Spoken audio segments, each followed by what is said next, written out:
Let us pray. Almighty God, we beseech you to behold with your abundant favor and blessings as your servants whom you have been pleased to call to these leadership positions in this republic. We seek guidance to treat and consider all matters that shall come under our deliberation in so just and faithful a manner as to enhance the peace, prosperity, and welfare of our country and of those whose interests you have committed to our church. Amen.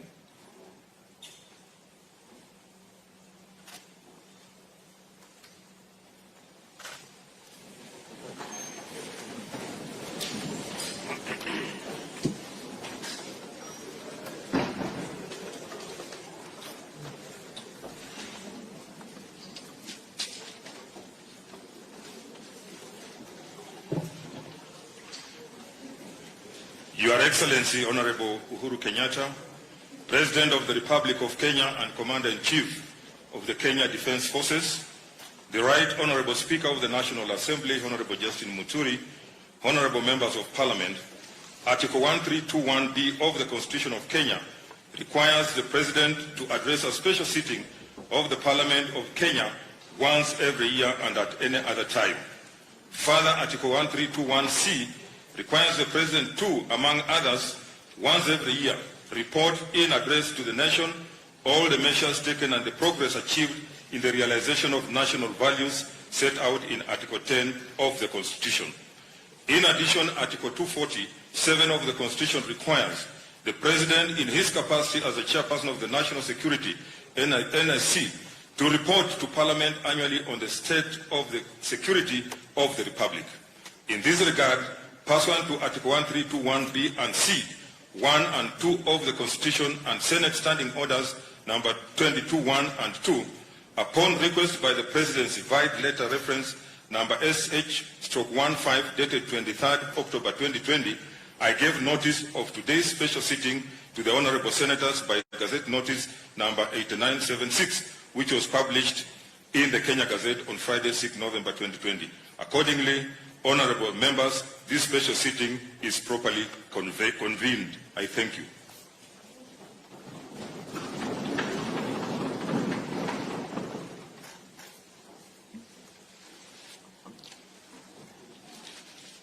Your Excellency, the Honorable Uhuru Kenyatta, CGH, President of the Republic of Kenya and Commander-in-Chief of Kenya Defense Forces, Right Honorable Speaker of the Senate, Ken Saka, Honourable Members of Parliament,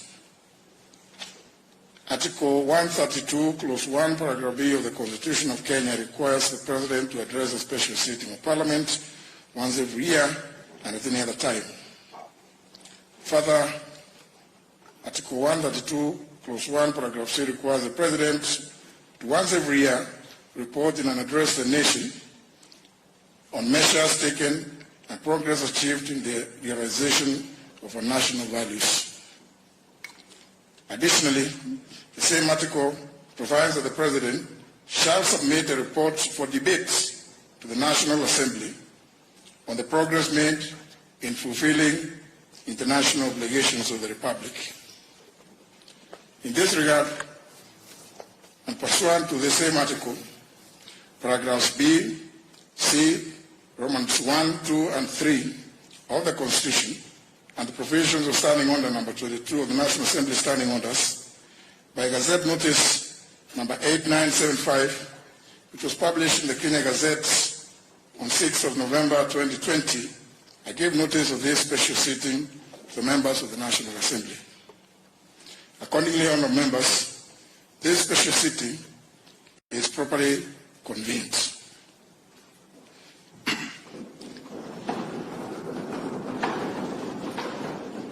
Your Excellency, allow me, in the usual parliamentary practice, to recognize some key invited guests with us here today.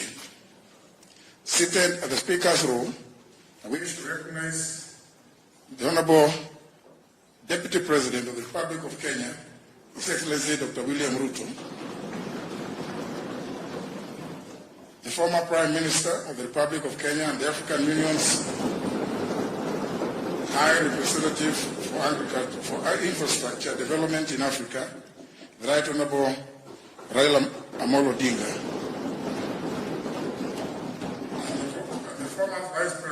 Justice of the Republic of Kenya, the Honorable Stephen Kalonzo Musyoka, the Honorable Musalia Mudavadi. May I also accord special recognition to the following other distinguished guests seated at the Speaker's Gallery, being the Honorable Wycliffe Oparanya, AGH, the Governor of Kakamega County, and also the Chairperson of the Council of Governors, and the Honorable Mike Sonko, the Governor of Nairobi. They are all welcome to Parliament today. Your Excellency, I take notes and I'm grateful for your acceptance to preside over the launch of the Kiswahili version of the National Assembly Standing Orders after today's address. This is going to be the second major milestone towards the use of Kiswahili in parliamentary proceedings after the first one in 1974, which was undertaken following a directive to Parliament by the founding father, His Excellency Jomo Kenyatta. Towards this end, I'm grateful that our public universities partnered with us in making the translation of the English version of our standing orders into Kiswahili. Of particular mention in this regard, Your Excellency, is the University of Nairobi, represented here today by the Vice Chancellor, Professor Stephen Hitahi Kiama,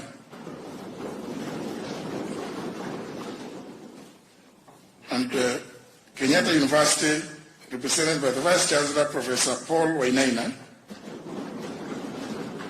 and Moi University, represented today by the Vice Chancellor, Professor Isaac Kosgei. I acknowledge their presence. Your Excellency, accompanying the Vice Chancellors are the following Kiswahili experts who deserve special mention because they worked directly with the National Assembly team to make possible the translation of our standing orders to Kiswahili. They are Professor Mwangi Irihe, Professor Kitula Kingei, Professor Sierra Momanyi,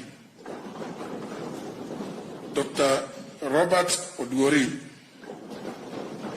Dr. Miriam Osore, Dr. James Michira, Mr. Vincent Magugu, and Mr. Nuhu Bakari. I salute them all. In the same breath, Your Excellency, I also wish to thank members of staff who painstakingly worked with the experts to deliver the Kiswahili standing orders. A special mention goes to the Clerk of the National Assembly, Mr. Michael Sialai, and Mrs. Samuel Jeroge and Kikemboye Arap Kirui, the Director and Deputy Director of the Directorate of Legislative and Procedural Services, respectively. Honourable members, I invited guests, ladies and gentlemen, it is now my singular honor and privilege to invite His Excellency the President of the Republic of Kenya and Commander-in-Chief of the Kenya Defence Forces to address this special sitting. Asanteni sana.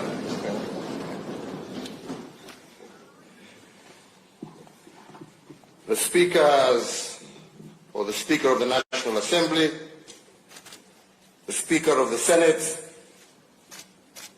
honorable members of Parliament, and all our distinguished guests, fellow Kenyans, it is my great pleasure today to join you as I report to the people of Kenya on the state of our nation.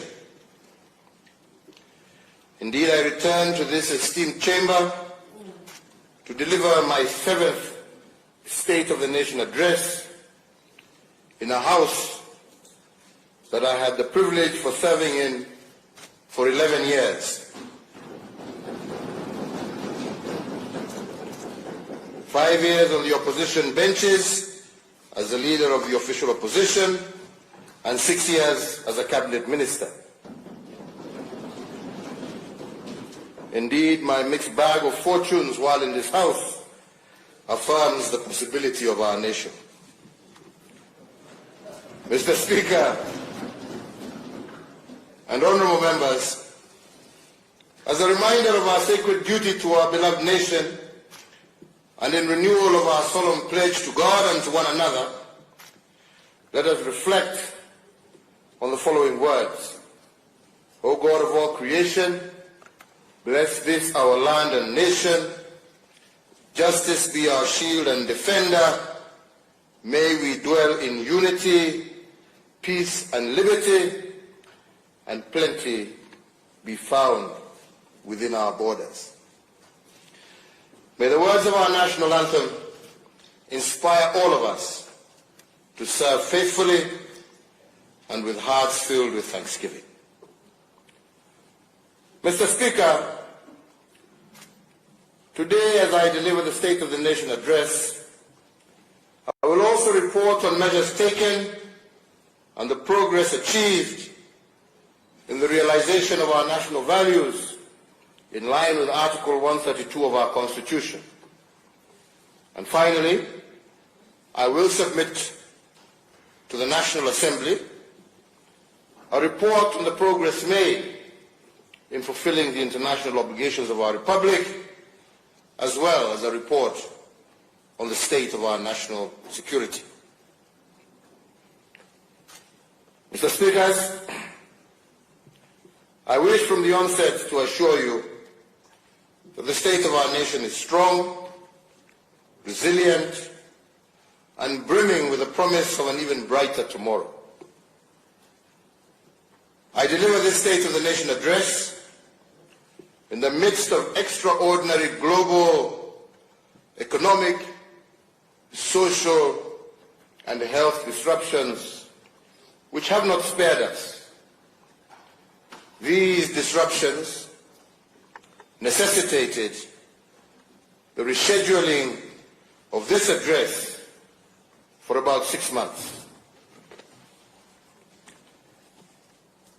So before I embark on that solemn constitutional duty, I note with satisfaction the critical role Parliament has continued to play in facilitating and driving the realization of our national vision by appropriating resources and by oversighting the executive at both levels, the judiciary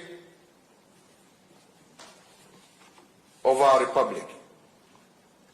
I particularly commend both houses for your superlative support for the measures sought by the executive with regard to the national emergency response to the coronavirus pandemic and for approval of all statutory instruments issued under the Public Health Act and the Public Order Act as part of the containment measures rolled out to stem the spread of this deadly disease.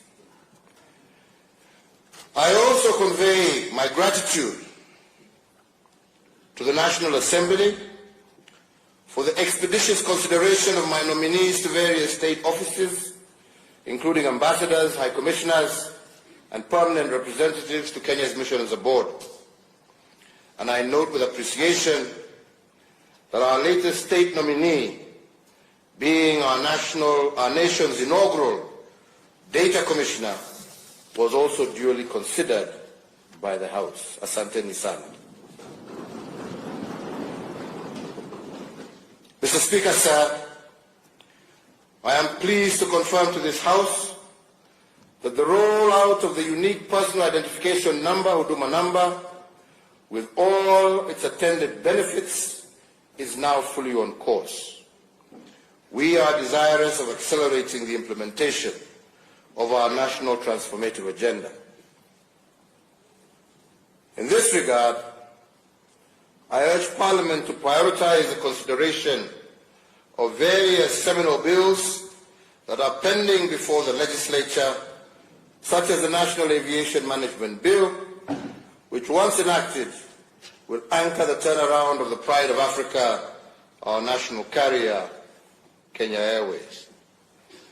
Also before the House is the Statute Law Miscellaneous Amendments Bill, the Business Amendment Bill number 2 of 2020, and the proposed legislation on the administration of referenda and on enhancing governance and on deepening our anti-corruption efforts. Honourable members, as we ushered the third decade of the 21st century, we as a country were invaded by locusts threatening to disseminate our food baskets and the livelihood of millions of our farmers. In the far east part of the globe, a new disease, COVID-19, was emerging, devastating millions of people. The World Health Organization declared the COVID-19 outbreak a public health emergency of international concern on the 30th of January 2020, and further went on to declare it a pandemic on the 11th of March 2020. The COVID-19 pandemic has led to an unprecedented loss of life, global economic slowdown, the postponement of major cultural, religious, political, and sporting events, including the 2020 Olympic Games. It also led to the shutting down of borders and airspaces, the closure of institutions of learning, disruption of production and supply chains, a massive strain on health systems in every nation on earth, and tremendous pressure on individuals, families, communities, and entire nations. On the 28th of February 2020, through Executive Order number 2 of 2020, I established a framework to upscale and coordinate Kenya's preparedness and response to the coronavirus threat. Kenya's first case of COVID-19 was confirmed on the 13th of March 2020. In the days and weeks that followed, my government put in place a series of public health measures to stem the spread of COVID-19. These included Kenya's first ever nationwide curfew since independence, the restriction of movement into and out of most affected counties, the shutdown of learning institutions, a ban on public and social gatherings, restriction on the number of passengers in public service vehicles, among other containment measures. Our health institutions also ramped up their preparedness by training their staff on management of the disease, by creating isolation areas, and by procuring the deployment and deploying the relevant equipment and medication. Despite these commendable efforts, as of this morning, Thursday the 12th of November 2020, we have reported a total of 66,723 confirmed cases of COVID-19 in our country, and sadly, also a total of 1,203 deaths since this tragedy fell upon us, out of which we can say that 23 persons succumbed to the disease over the last 24 hours. Our hearts go out to the families who have lost loved ones to coronavirus. Our thoughts and prayers are with those who are undergoing isolation or treatment with respect to this disease, and we wish them a quick recovery, a quick and complete recovery.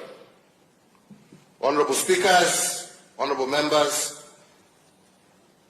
I would like at this juncture to request all of you to rise on your feet and join me in observing a minute of silence in honour of the memory of 1,289 Kenyans who have succumbed to this deadly disease.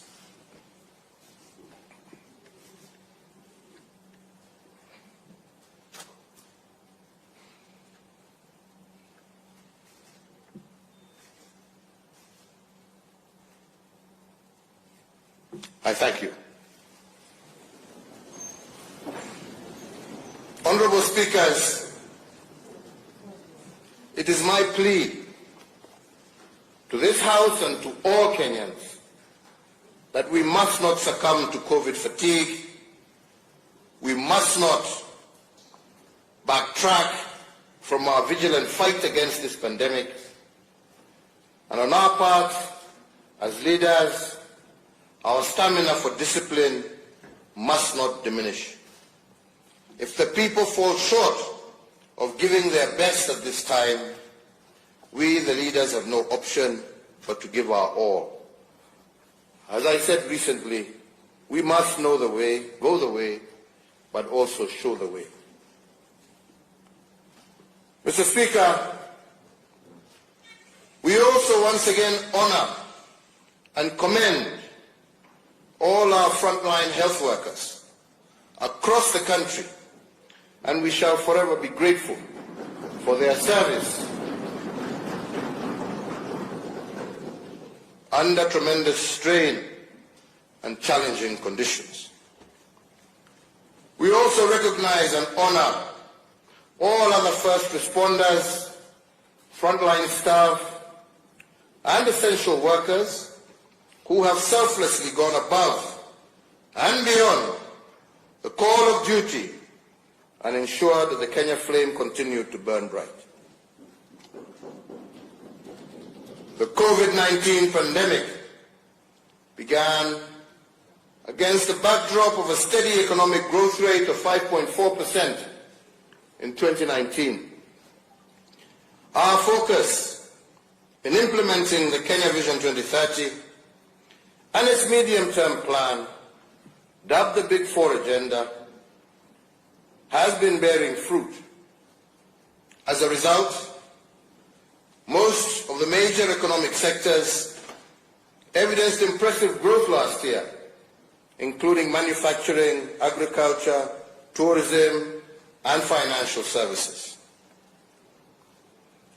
However, when it became apparent that the COVID-19 pandemic threatened to erode the significant economic gains we had made in 2019 and preceding years, on the 25th of March 2020, I did announce state interventions to cushion Kenyans against adverse economic effects of COVID-19 pandemic that warranted the national exchequer to forego taxes amounting to Kenya shillings 176 billion.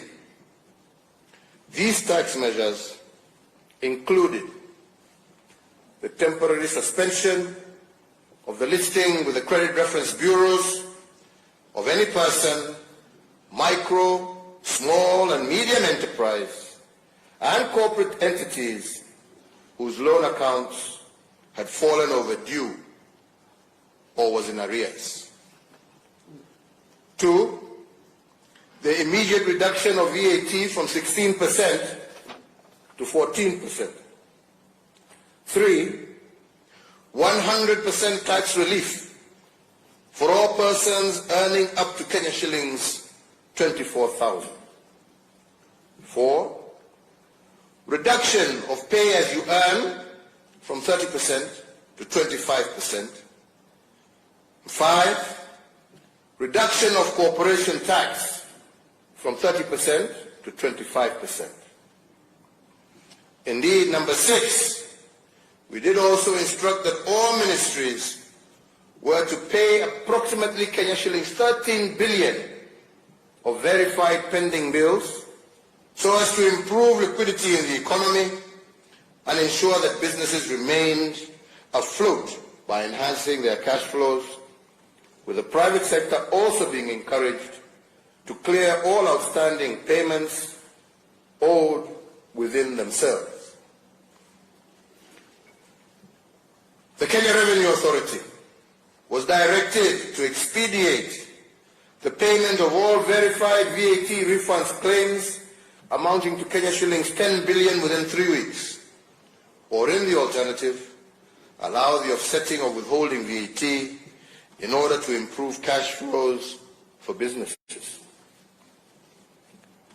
Number 8, that Kenya shillings 6 billion from the Universal Health Coverage Kitty was to be immediately appropriated strictly towards supporting counties and the recruitment of additional health workers to support in the management of the spread of COVID-19. Number 9, the lowering of the central bank rate from 8.25% to 7.25% so as to prompt commercial banks to lower interest rates applicable to their borrowers and thereby availing much-needed affordable credit to micro, small, and medium enterprises across the country. Number 10, the lowering of the cash reserve ratio from 5.25% to 4.25% so as to provide additional liquidity of Kenya shillings 35 billion to commercial banks in order to directly support borrowers that were distressed as a result of the economic effects of the COVID-19 pandemic. And number 11, that the Central Bank of Kenya was to provide flexibility to banks with regard to the requirements applicable to loan classification and provision of loans that were performing as of the 2nd of March 2020. In addition, my administration, with the support of Parliament, further initiated an 8-point economic stimulus program amounting to some 56.6 billion Kenya shillings. The major objective of the program was to return the economy to the growth trajectory it was on pre-corona by increasing demand for local goods and services, cushioning vulnerable Kenyans, securing household food security for the poor, and creating employment and incomes. More importantly, the program sought to enhance liquidity in support of the business sector, particularly micro and small enterprises. Accordingly, we set aside a further Kenya shillings 5 billion for the operationalization of the credit guarantee scheme. The recovery program also targets to revamp a broad spectrum of economic sectors by hiring 5,000 health workers and 11,000 interns, even as it supports our teachers as they continue to enhance the delivery of knowledge to our children. It further seeks to create 100,000 job opportunities for the youth, besides implementing a subsidized farm input scheme for vulnerable households, and parts of the resource allocated will be utilized on the ongoing fabrication of 250,000 school desks crafted by local artisans. Mr. Speakers, despite the very difficult times that we have faced as a nation, our people have remained resilient. In the face of tremendous economic challenges and the health crisis we are facing, the majority of us have truly been our brother's keeper. Not only have we stood with our family members and friends going through hard times, we have also acted responsibly by following the laid-down public health directive. But fellow Kenyans, we are yet to get out of the woods, and so I urge all Kenyans to keep doing that which is honorable and right. As a nation, we will overcome and thereafter soar to even greater heights. Mr. Speaker, the COVID-19 pandemic has brought to the fore the urgent need for us to upscale our implementation of the universal health coverage pillar of our Big Four, which pillar seeks to eradicate the poverty of dignity and transition our nation into an era where no Kenyan should be forced to sell their land in order to settle their medical bills, or be forced to make a choice between buying much-needed medicine and using money to feed their children. An impossible choice. Last year, I informed Parliament that the national government, in partnership with the county governments, was piloting the universal healthcare program in the counties of Nyeri, Machakos, Kisumu, and Isiolo, in preparation for a rollout nationwide. I am pleased today to report that the pilot program for universal healthcare was successfully implemented, and out of it, we have isolated critical learning points that have informed enhancements to my administration's health policy priorities going forward. As we inch closer to the national rollout of the universal health coverage, I also, a fortnight ago in Mombasa, launched the biometric registration for the universal health coverage scheme. Similarly, my administration is instituting far-reaching reforms of NHIF as it perfects the medical insurance scheme.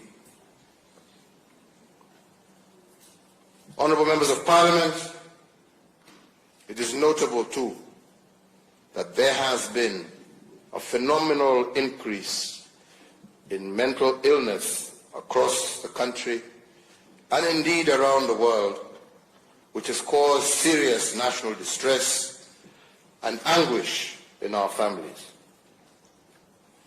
As a government that cares, I have established an office in the Ministry of Health with the full responsibility of spearheading our national response to this latest disruption to our social order and our nation's wellness. To institutionalize this initiative, I have issued an executive order establishing an ultra-modern national mental health hospital and also elevated Mathare National Teaching Referral Hospital as a semi-autonomous specialized hospital, and I shall be looking to this House to support in the funding of this facility. The East Africa's premier mental health facility will be established to offer training, research in psychiatry, specialized psychiatric services, forensic psychiatric services, child and adolescent mental services, and substance abuse related and addictive disorders treatment and rehabilitation services. Challenges to our public health notwithstanding, I am confident that in partnership with the county governments, we are on course to realize the aspirations that we have of universal health coverage for all. Honourable members, a nation's future is its children. As custodians of and trustees for future generations, it is our duty to protect, nurture, and mold our young children into responsible citizens. Our children embody the only true guarantee of continuity of this project that we call Kenya. To this end, my administration continues to institute far-reaching reforms within our education sector.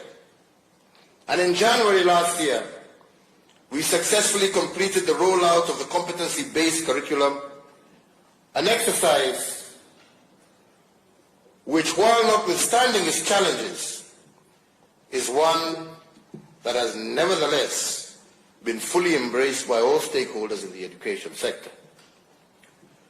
As at the end of 2019 calendar year, we had been able to achieve a textbook to pupil ratio of 1:1 for grades 1 to 3. I assure this distinguished sitting that the journey to replace the 844 system with a new fit-for-purpose curricula is well underway, and refinements are being undertaken in the course of implementation. Honorable members, as a parent and also as a grandparent, I share in the pain and frustration of most parents in having our children home for nearly an entire year. However, as a responsible government, we put the health and safety of the children as the paramount consideration. The gradual and phased reopening of schools that began with the examination classes is being carefully monitored at all levels so as to ensure that our young Kenyans are safe and secure as they continue preparing for their national examinations.